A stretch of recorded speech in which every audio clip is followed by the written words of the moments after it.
Hey everyone, this is Brian doing something a little bit different this week, doing a solo pod. It's going to be kind of like a Nuggets week in review. If you've listened to any of our past episodes, you know the Nuggets are my favorite. I like to talk about the Nuggets quite a bit. So I thought I'd do a shorter pod, but kind of review what's happened this past week. I figure this will be beneficial for a couple different reasons.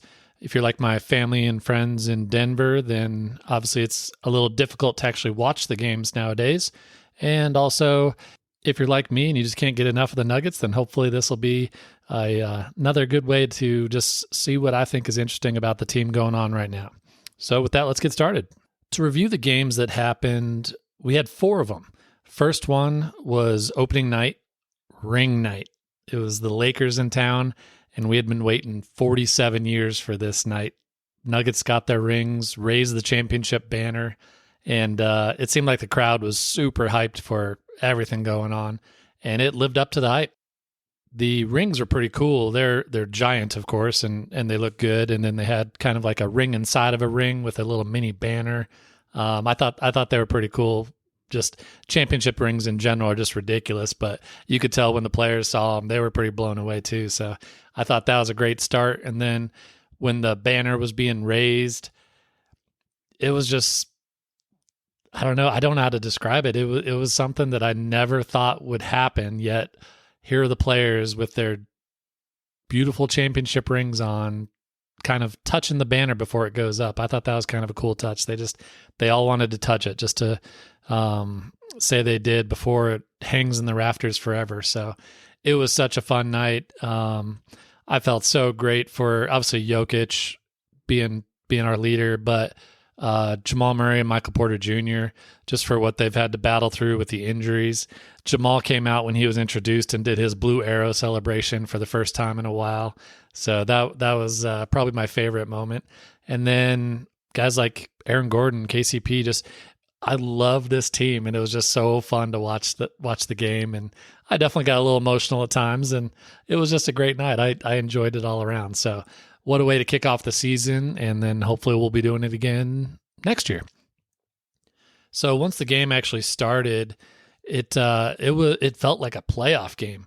The Lakers were playing hard. They were wanting to prove that last year's sweep maybe was closer than a sweep indicates, and so they were playing hard. They were playing pretty well.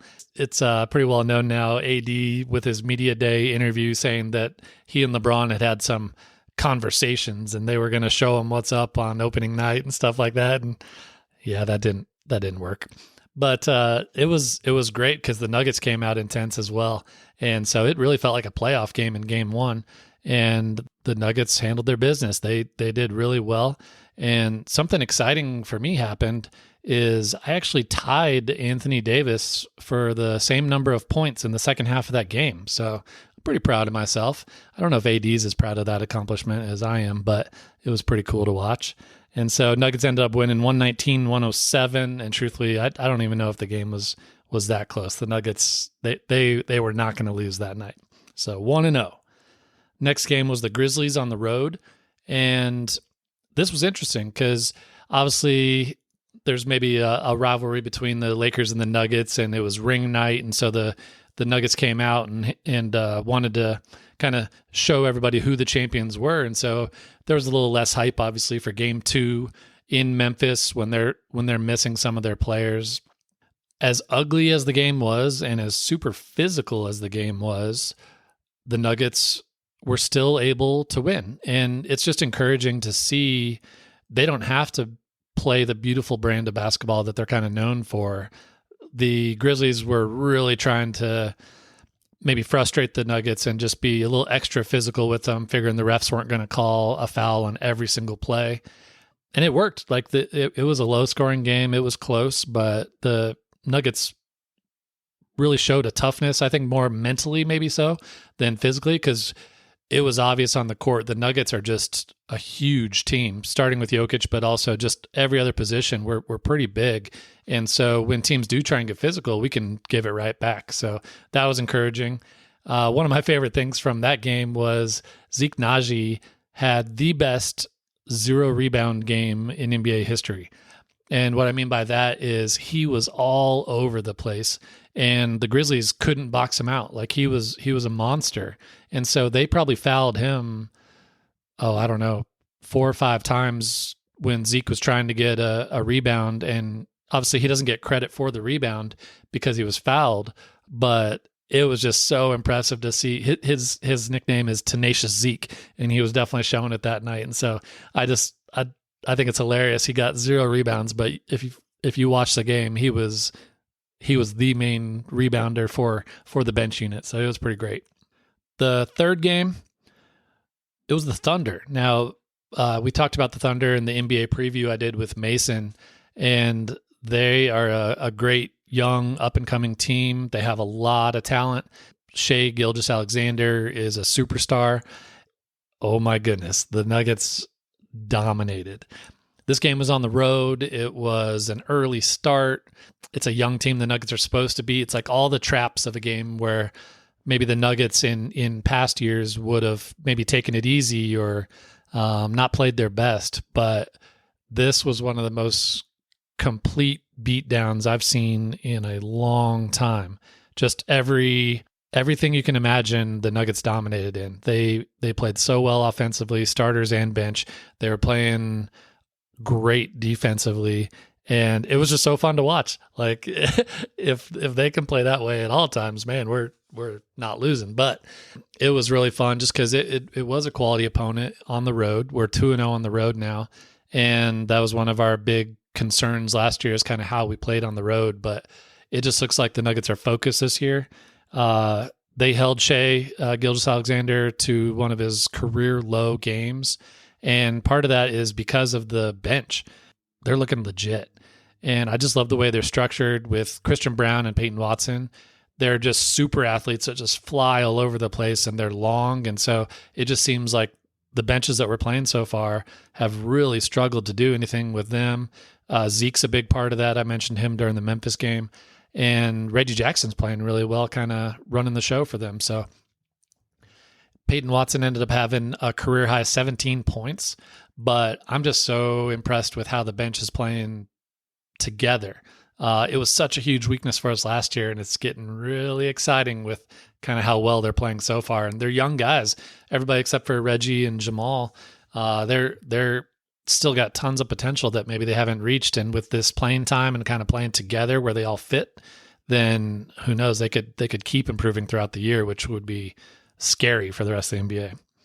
So 3-0 heading into another home game with the Jazz. And it was the second night of a back-to-back. So those are always rough with travel in between.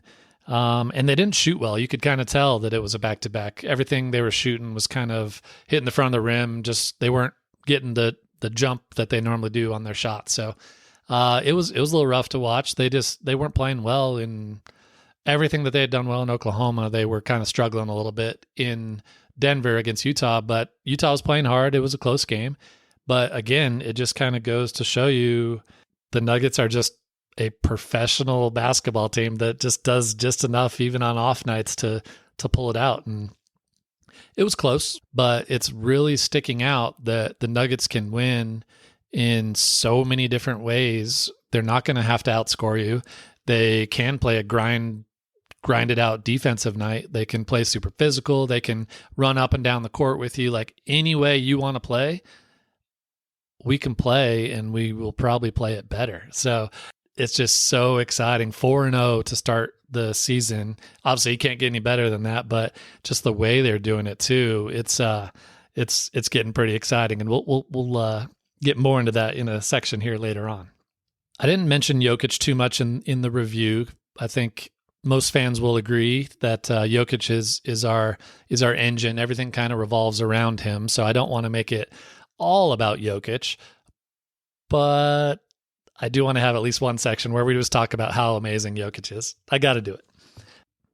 So the way this section will work is I will give a couple nominations of amazing, awesome things that Jokic did this week, but I will declare one the winner. That will be our favorite Jokism of the week.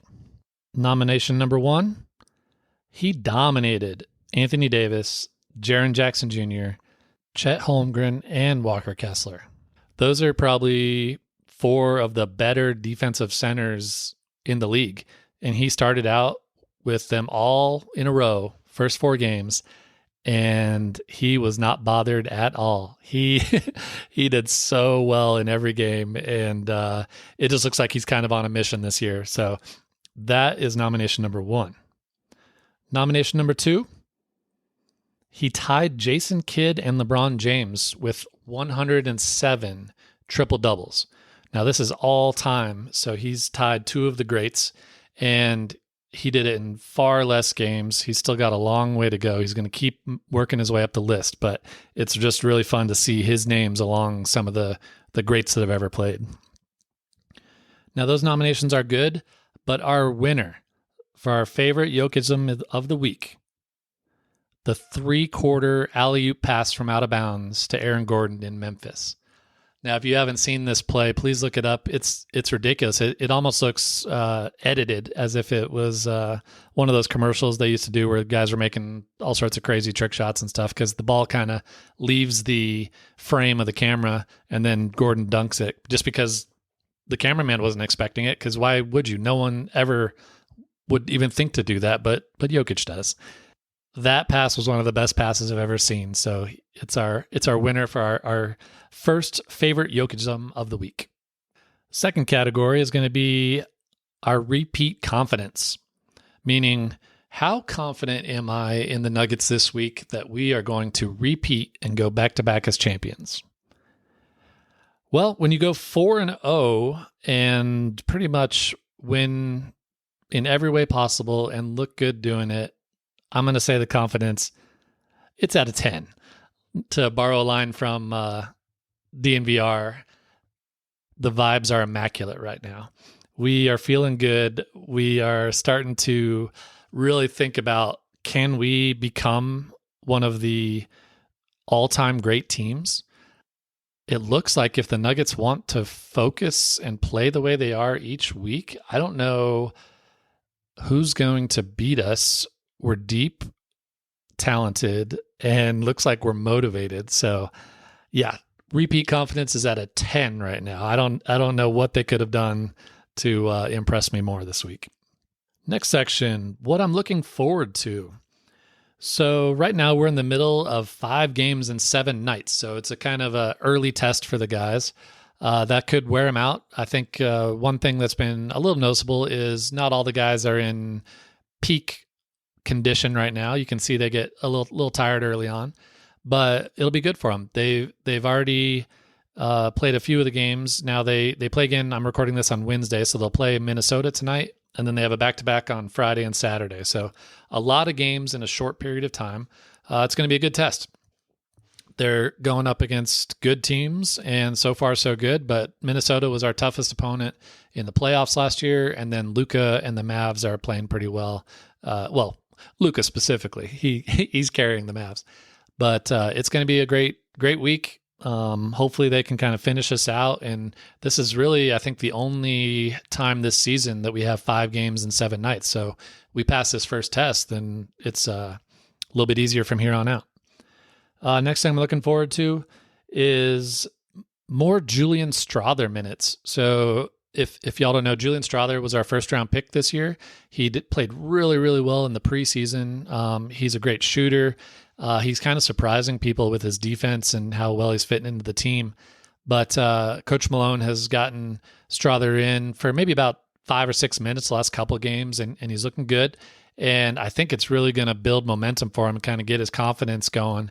And if he can play as well as he did in the preseason, and we have like another scorer to bring off the bench, and he doesn't really bring us down defensively, then it just gives us so much more flexibility. If there's an injury or if a guy needs a night off, then we can plug him in and the bench won't miss a beat. And obviously it's just great to have more talent and more young guys to play out there. So I'm looking forward to seeing what Julian can do this week, and hopefully he'll get more playing time. And the last thing I'm looking forward to this week is we have our first game of the mid-season tournament. This is something new the NBA is trying out just to make some of these regular season games a little bit more interesting. So the whole NBA was divided up into groups, and you will play each team in your group one time, and then the teams with the best group records will advance to kind of like the tournament side of this bracket. And there's also 2 wild cards that advance as well.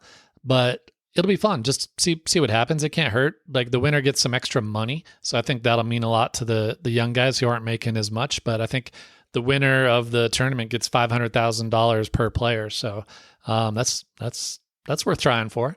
But our first game is against Luka and Dallas on Friday.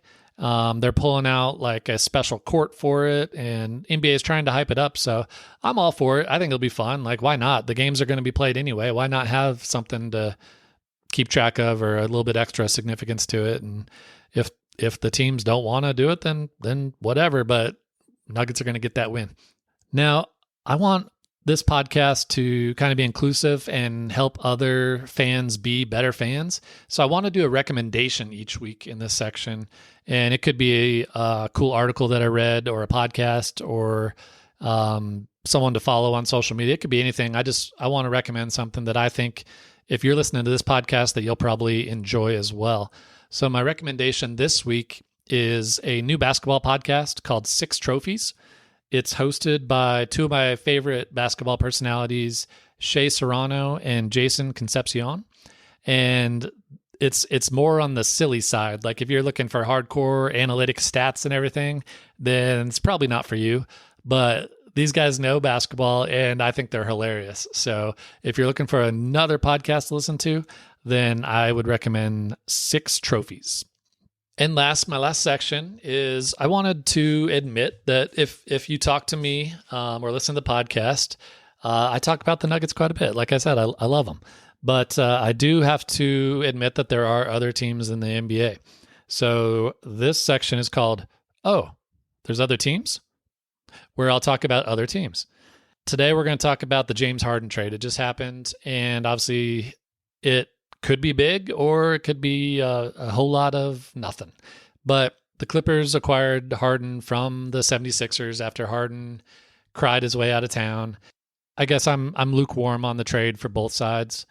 Harden obviously is getting up there in age. He's not quite as good as he used to be.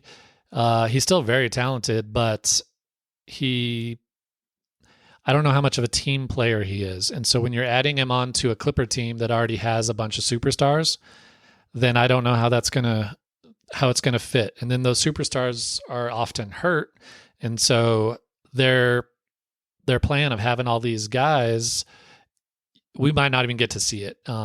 Just the chances are of all those guys who are a little bit up there in age being healthy for the playoffs is very slim. So I don't see it. I I guess it's worth a shot. They didn't really give up anything, so we'll get to that on the 76er side. But I don't know. It's kind of a we'll see for me, because I just don't see how it's going to fit on the court. There's only one ball. It's almost like the Suns, except now the Clippers have 4 guys that want the ball all the time. So I don't know. It almost reminds me maybe more of like the Rockets back in the 90s when they had Olajuwon, Drexler, Pippen, Barkley, like all those guys together.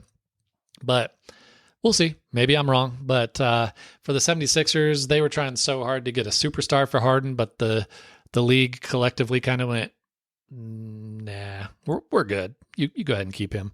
Except for the Clippers. They threw a few picks and some players at him, but nothing that I think really improves the team. I am hearing some other podcasts say that they think the picks are valuable, and that they might be able to trade for a superstar with these picks. So I guess it's a to be determined on their side of it. But I don't know. Like I mentioned in the NBA preview with Mason, are superstars going to want to go to Philadelphia and be Embiid's sidekick? Because I think right now that's their whole plan, is to have a bunch of cap space to either trade for a superstar or someone will come next year. And if it ends up that they're waiting until next year, it's going to be devastating to them if they can't get a free agent to sign there. That's almost going to guarantee that Embiid asks out. So it's going to be really interesting. I think it was addition by subtraction for the 76ers. Might as well get rid of a guy that doesn't want to be there, and hopefully they can kind of just play without him. So, yeah, that's the section of, oh, there's other teams. All right, y'all, that's all I got for you today. Hopefully you enjoyed this little shorter episode just talking about the Nuggets. And we will be back next week with another round of the Nuggets review.